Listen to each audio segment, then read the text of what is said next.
కనీసం కాంగ్రెస్ పార్టీ ప్రభుత్వంలోనైనా నిరుద్యోగులకు న్యాయం జరుగుద్దని చెప్పేసి తెలంగాణ ఉద్యమం నుంచి కూడా మనం అందరం కూడా ఆశించదు.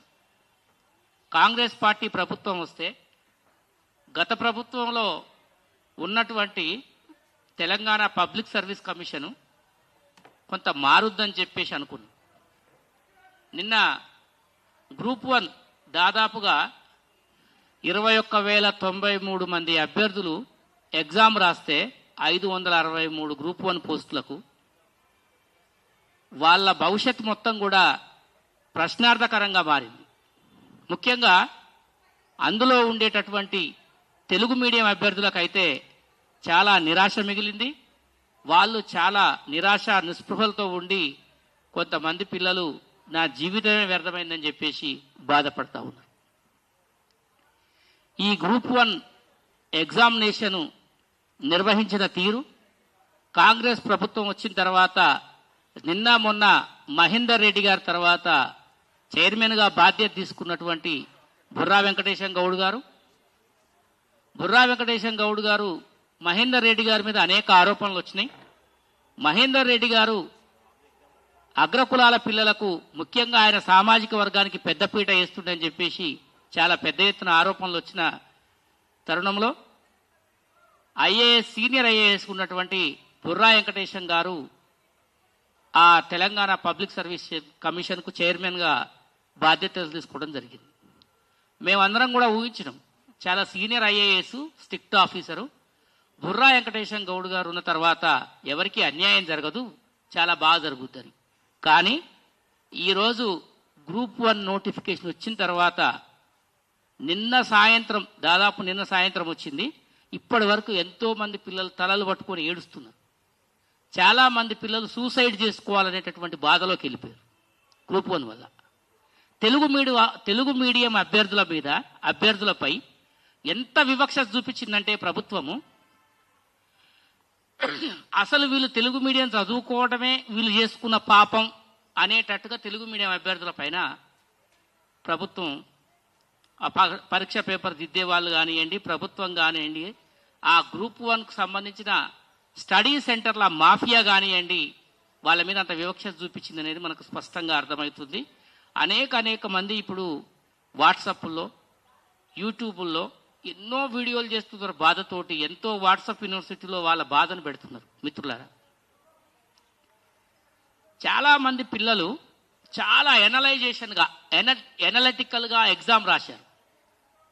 ఈ ఎగ్జామ్లో జరిగినటువంటి పెద్ద తప్పిదం ఏంటంటే, ఎవరైతే గ్రూప్ 1 రాయాల్సిన పద్ధతిలో ఎనలైటికల్గా రాశారో వాళ్లకు మార్కులు రాకుండా చాట్ జీపీటీని ఎవరు వాడిరో వాళ్ళకు మార్కులు వచ్చినాయి. చాట్ జీపీటీలో క్వశ్చన్ని పెడితే ఆన్సర్ వస్తుంది చూడండి, వాళ్లకు దగ్గరగా 500 దగ్గరగా మార్కులు వచ్చినాయి. వాళ్ళు సీసీ మెథడ్ తోటి ఎనలిటికల్గా ఎనలైజ్ చేస్తూ ప్రతి క్వశ్చన్కి ఆన్సర్ చేసిన వాళ్ళకి మార్కులు రాలే. ఆ విద్యార్థులకు అందరికీ కూడా వాళ్ళకి అర్థమవుతుంది, అభ్యర్థులకు నేను మాట్లాడేది, వాళ్ళకు రాలే మార్కులు. విచిత్రంగా ఏంటంటే చాట్ జీపీటీలో బట్టి మక్కీ చాట్ జీపీటీలో దింపిన అభ్యర్థులకు మాత్రం 500 మార్కుల దగ్గర వచ్చింది. నేను డిమాండ్ చేస్తా ఉన్నా తెలంగాణ బీసీ సంక్షేమ సంఘం నుంచి ప్రభుత్వాన్ని, మొదటి 100 ర్యాంకులు వచ్చిన అభ్యర్థుల వివరాలన్నీ కూడా పబ్లిక్ డొమైన్లో పెట్టాల్సిన అవసరం ఉంది. మొదటి 100 ర్యాంకులు వచ్చిన ప్రతి అభ్యర్థి వివరాలు 100 ర్యాంకుల వరకు పబ్లిక్ డొమైన్లో పెట్టాలి. ఆ తర్వాత వాళ్ళు కోచింగ్ తీసుకున్న కోచింగ్ సెంటర్లకు సంబంధించి ఆ కోచింగ్ సెంటర్లు ఏ ఉన్నాయో వాళ్ళ పూర్వపరాలు, వాళ్ళ వివరాలు, వాళ్ళు రాసిన విధానము, వాళ్ళ బ్యాక్గ్రౌండ్ చరిత్ర మొత్తం కూడా బయట పెట్టాల్సిన అవసరం ఉంది.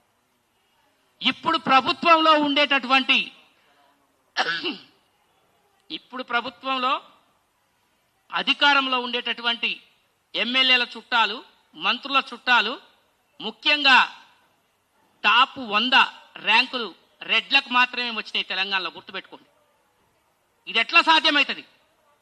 ఒక కులానికి 563 పోస్టులుంటే రేవంత్ రెడ్డి గారు, మీరు రెడ్డిగా ముఖ్యమంత్రిగా ఉన్నారు, ఒక్క మీ కులానికే 100 ర్యాంకులు ఎట్లొస్తాయి? రేపు పరీక్ష నిర్వహించిన తర్వాత రేపు చేసేటటువంటి మీరు రేపు చేసేటటువంటి రూల్ ఆఫ్ రిజర్వేషన్లో కూడా బీసీ ఎస్సీ ఎస్టీ విద్యార్థులకు పూర్తి స్థాయిలో మార్కులు వచ్చినా కూడా మీరు వాళ్ళని ఓపెన్ కేటగిరీలో వాళ్ళకు జాబులు ఇచ్చే పరిస్థితి లేదనేది కనబడుతుంది, స్పష్టంగా కనబడుతుంది. మీ కుట్రలు మాకు అర్థమవుతున్నాయి. గ్రూప్ 1 ఎగ్జామ్ కోసము ఎంతో మంది పిల్లలు చిన్న చిన్న ఉద్యోగాలకు సెలవు పెట్టి గత 12 సంవత్సరాలుగా గ్రూప్ 1 కోసం ఎదురు చూస్తూ ఊర్లలో ఉండేటటువంటి ఎకరా అర్ధెకరా పొలము వాళ్ళ అమ్మా నాన్నల మీద ఉన్న పుస్తలు మెట్టలు అమ్ముకొని వచ్చి ఇక్కడ కోచింగ్ సెంటర్లకు కట్టి స్టడీ మెటీరియల్స్ తీసుకొని హాస్టళ్లలో ఉంటూ చిక్కడపల్లి దగ్గర 5 రూపాయల భోజనం తింటూ చిక్కడపల్లి లైబ్రరీలో ప్రిపేర్ అయిన అభ్యర్థులకు ఈరోజు మీరేం సమాధానం చెప్తారు సీఎం గారు? చిత్తశుద్ధి అంటరి, పారదర్శకత అంటరి. తెలంగాణ పబ్లిక్ సర్వీస్ కమిషన్ కోసము యూనియన్ పబ్లిక్ సర్వీస్ కమిషన్ సందర్శించి వస్తుంది. ఏది మీ సందర్శన? ఏది మీ చిత్తశుద్ధి? ఏది మీ నిబద్ధత? ఖచ్చితంగా ఒక 3-4 రెడ్లు నడిపేటటువంటి సివిల్ సర్వీసు ఇన్స్టిట్యూషన్స్ ఉన్నాయి, వాళ్ళు ఖచ్చితంగా దీంట్లో చక్రం తిప్పిర్రు. ఒక్కొక్క గ్రూప్ 1 పోస్టుకి 10 కోట్ల వరకు తీసుకున్నారన్నట్టుగా సమాచారం ఉంది సోషల్ మీడియాలో. ఒక్కొక్క గ్రూప్ 1 పోస్ట్ ఇస్తా అని చెప్పేసి, బహుశా ఇది రేవంత్ రెడ్డి గారికి తెలియకపోవచ్చు, రేవంత్ రెడ్డి గారి పేషీ నుంచే, నేను పేర్లు కూడా తర్వాత చెప్తా మీడియాకి, రేవంత్ రెడ్డి గారి ఇంకొక 2 రోజుల్లో మొత్తం తేటతెల్లమవుతుంది. నేను పేర్లతో సహా ఇస్తా. వాళ్ళ ఈమెయిల్లలో ఉండే మెసేజ్లు చెక్ చేయండి, వాళ్ళ వాట్సాప్లు చెక్ చేయండి. మా పేద పిల్లలు, మా బీసీ ఎస్సీ ఎస్టీ పిల్లలకు అన్యాయం జరుగుతుంటే మేము చూసుకుంటూకోవాలనా? మీకు ఎంత పవర్ ఉంటే మాత్రం డిఎస్పీ జాబులు, ఆర్డీఓలు, మంచి మంచి జాబులు రెడ్ల పిల్లలకి వేసుకోవాలని చూస్తావా రేవంత్ రెడ్డి గారు? నీకు అధికారం ఇచ్చింది నీ కులపోళ్లకు, నీ అనుయాయులకు, నీ వర్గాలకు ఉద్యోగాలు ఇప్పించుకోవడానికి, పదవులు ఇవ్వడానికి దీనికేనా?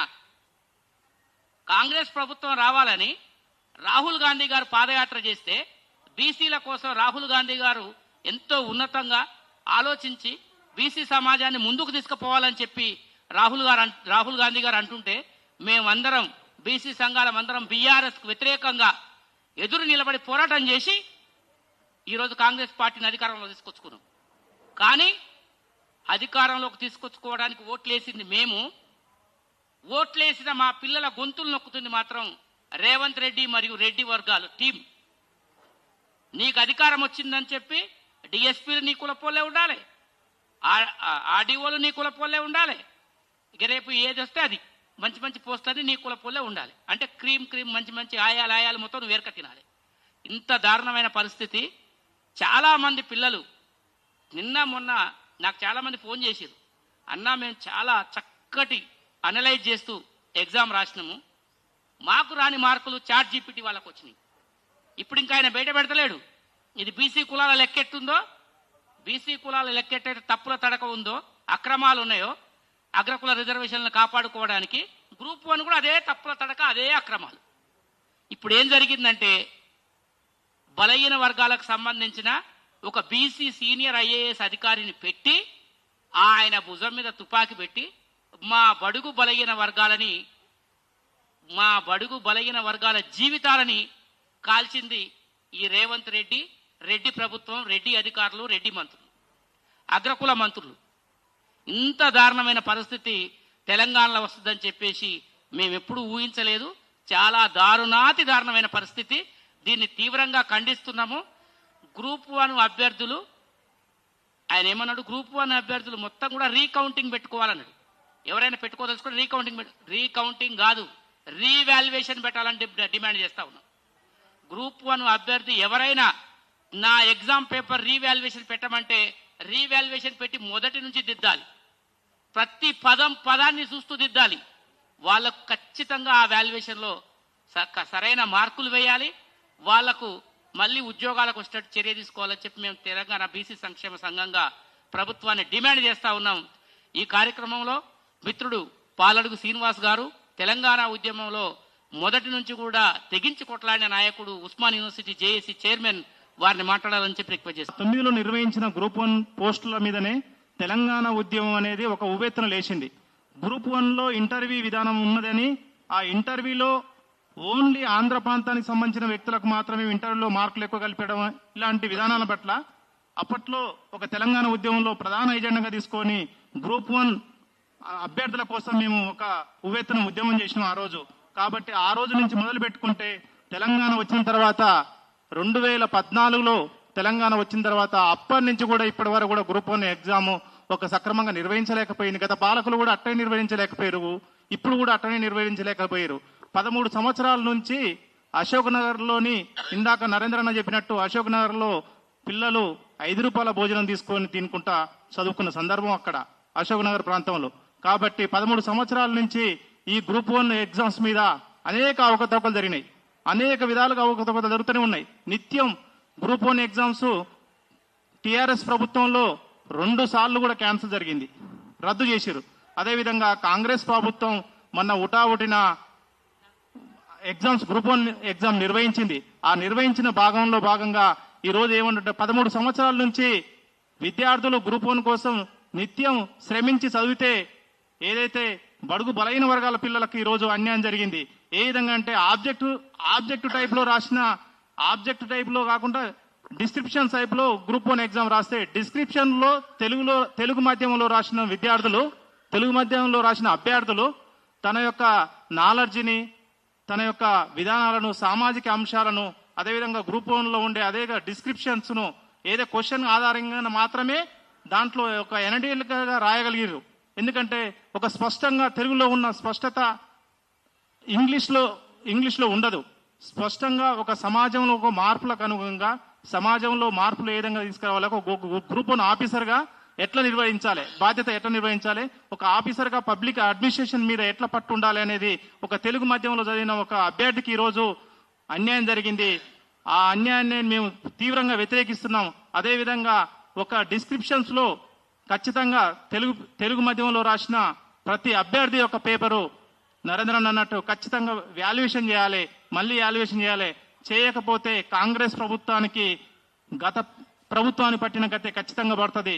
ఎందుకంటే మేము బరాబర్గా చెప్తున్నాం, కాంగ్రెస్ ప్రభుత్వం రేవంత్ రెడ్డి సర్కారు ఈ యొక్క ఒక ఒంటెద్దు పోకడ పోతే మాత్రం సహించలేదు. యావత్ తెలంగాణ వ్యాప్తంగా గ్రూప్ 1 అభ్యర్థులు అయితే ఎవరైతే ఉన్నారో బడుగు బలైన వర్గ పిల్లలకు ఏదైతే అన్యాయం జరిగిందో అన్యాయాన్ని మేము తీవ్రంగా ఈరోజు వ్యతిరేకిస్తున్నాం. ఎందుకంటే గ్రూప్ 1లో డిస్క్రిప్షన్ టైప్ లో ఆబ్జెక్టివ్ టైప్ లో ఎప్పుడో ఆబ్జెక్టివ్ టైప్ లో రాసిన ఎవరైతే ఉన్నారో వాళ్ళతోటి పేపర్ వాల్యుయేషన్ చేయించారు. వాళ్ళకి ఏ అయితే ఉన్నదని పేపర్ వాల్యుయేషన్ చేస్తారండి?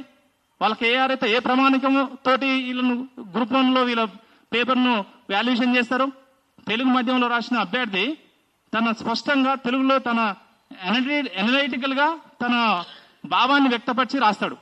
ఆ వ్యక్తపరిచి రాసిన భావాన్ని ఓన్లీ ప్రమాణికం ఏ ప్రమాణికం ద్వారా మీరు పేపర్ వాల్యుయేషన్ చేశారో గ్రూప్ 1 ఏ ప్రమాణికం ద్వారా పేపర్ వాల్యుయేషన్ చేశారో మేము నిలదీస్తున్నాం. కాబట్టి వచ్చే జరగబోయే పరిణామాలకు రేవంత్ రెడ్డి సర్కార్ బాధ్యత వహించాలి. ఏదైతే అశోక్ నగర్ సెంటర్ లో జరిగిన అవకతవకతల మీద కొన్ని ఇన్స్టిట్యూషన్స్ లో కొంతమంది అభ్యర్థులకు ఖచ్చితంగా ఇందాక నరేంద్ర అన్నట్టు 10 కోట్లకు ఒక పోస్ట్ అమ్ముకుంటారు. ఈ అమ్ముకుంటున్న వాళ్ళ మీద సిబిసిఐడి విచారణ జరగాలి.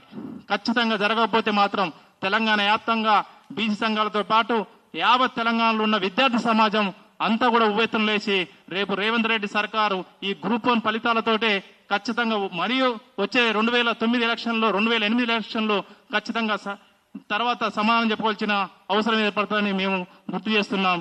జై తెలంగాణ. నాకున్న సమాచారము సోషల్ మీడియా ద్వారా వైరల్ అవుతున్నది.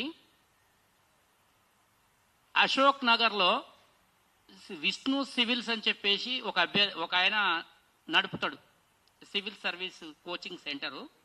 వరంగల్కు సంబంధించిన విష్ణు సివిల్ సర్వీస్ విష్ణువర్ధన్ రెడ్డి అనేటటువంటి వ్యక్తి ముఖ్యమంత్రి రేవంత్ రెడ్డి గారి సోదరులకు దగ్గరివాడా కాదా? ముఖ్యమంత్రి గారు సమాధానం చెప్పాలి. విష్ణువర్ధన్ రెడ్డి వరంగల్ జిల్లా విష్ణు సివిల్ సర్వీస్ చేసేటటువంటి అభ్యర్థి వ్యక్తి చైర్మన్ మీ సోదరులతో కుమ్మక్కయిందా లేదా? అతని ద్వారా మీరు డబ్బులు తీసుకున్నారా లేదా? ఇది సూటిగా చెప్పండి. ముఖ్యమంత్రి గారు, కాంగ్రెస్ ప్రభుత్వ పెద్ద నాయకులు కూడా అందరు చెప్పాలి. అశోక్ నగర్లో విష్ణు సివిల్ సర్వీస్ అని వరంగల్ జిల్లాకు సంబంధించిన విష్ణువర్ధన్ రెడ్డి అనేటటువంటి వ్యక్తి నేను పోస్టులు ఇప్పిస్తా అని చెప్పి అనేక మంది దగ్గరగా ఒక్కొక్క పర్సన్ దగ్గర 10 కోట్లు తీసుకున్నట్టుగా అతనిపై ఆరోపణలు ఉన్నాయి. వీటి మీద మన తెలంగాణ రాష్ట్ర ప్రభుత్వం ప్రజాపాలన పేరుతో చెప్తున్న రేవంత్ రెడ్డి గారి ప్రభుత్వం దీని మీద విచారణ చేయాలి. ఆ విచారణకు నేను నిలబడతా. తెలంగాణ బీసీ సంక్షేమ సంఘంగా నేను రేవంత్ రెడ్డి గారు ఏ విధంగా చెప్తే ఆ విధంగా వచ్చి నిలబడతాను. అతను ఒక్కడి పేరు, ఇంకా 5-6 మంది రెడ్ల పేర్లు ఉన్నాయి. దీంట్లో ముఖ్యంగా రేవంత్ రెడ్డి సోదరుల పేర్లు కూడా ఉన్నాయి. రేవంత్ రెడ్డి గారి సోదరుల పేర్లు కూడా ఉన్నాయి. వాళ్ళంతా కూడా చేసిర్రు. సీఎంఓ నుంచే జరిగింది ఇదంతా. ప్రాథమిక సమాచారం సీఎంఓ నుంచే జరిగింది. అశోక్ నగర్ కోచింగ్ సెంటరు విష్ణువర్ధన్ రెడ్డి వేదికగా జరిగింది. Shri Vishnu coaching centre, Shri Vishnu civil services academy. ఇంకొక విషయం ఏంటంటే సివిల్స్ లో ఇంటర్వ్యూ చేసిన వాళ్ళకు కూడా గ్రూప్ 1లో మార్కులు వేయకుండా కుట్ర చేసిర్రు. సివిల్స్ లెవెల్లో ఇంటర్వ్యూ చేసిన వాళ్లకు గ్రూప్ 1లో మార్కులు ఎట్లా రావు అంటే వాళ్ళు గ్రూప్ 1లో సివిల్స్ ఎగ్జామ్ రాయకుండా, ఫిలిమ్స్ రాయకుండా ఫైనల్ ఇంటర్వ్యూకి పోయిరా అంటే వాళ్ళకని తిరిగిలేదా? గ్రూప్ 1 రారా? ఇది చాలా దారుణమైన విషయము. దీన్ని తీవ్రంగా ఖండిస్తున్నాము. దీనికోసం ఎంత దూరమైన పోతాం, దీని మీద విచారణ చేపిస్తాం. అవసరమైతే రాహుల్ గాంధీ గారిని కలుస్తాం, అవసరమైతే ప్రధానమంత్రి మోడీ గారిని కూడా కలుస్తామని చెప్పి ఈ సందర్భంగా తెలియజేస్తూ సెలవు తీసుకుంటున్నాము. ఒక అభివాదం చేస్తాం ప్లీజ్.